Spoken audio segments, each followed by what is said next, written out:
Good old American pastime of collecting comic books and immersed viewers in a warped perception of comedic satirization. My intent is to deconstruct popular notions that our generation considers to be the social norm. Through a series of comic book images that are painted and combined with text, I begin to address issues of gender roles, sexuality, race, and politics. Don't talk about it, just do it, is his method of waking up an art major. Francisco Goya's works are also an inspiration to me, especially the black paintings and the creativity behind the series. Another artist that I can relate to is René Magritte, because he is one of the best at creating a dream world where the subjects are very realistic.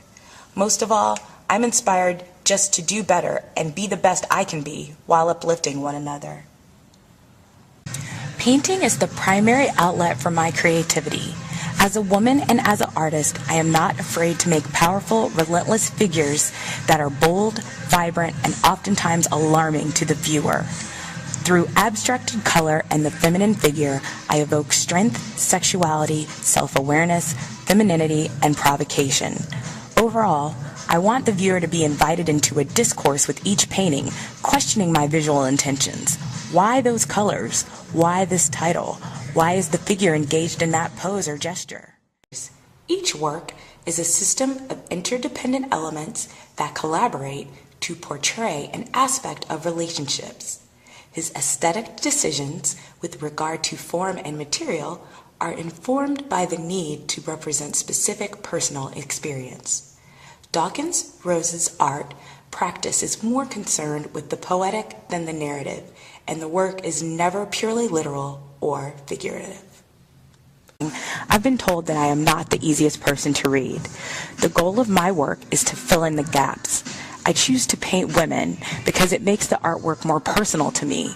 They're nude because I feel that in that state, you are your most vulnerable, and at the same time, there is a sense of no inhibitions.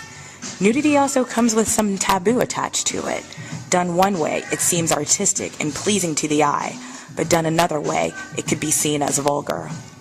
I found myself experimenting with methods of staining paper. From using items found in my apartment such as tea and soy sauce, I find that they give the paper an organic feel that plays with the curved linear lines of the figures.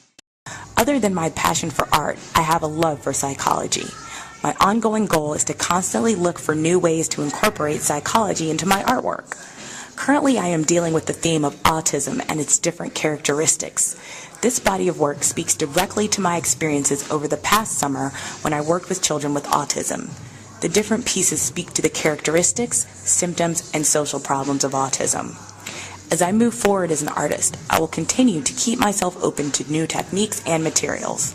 I cannot see myself settling in one place as an artist.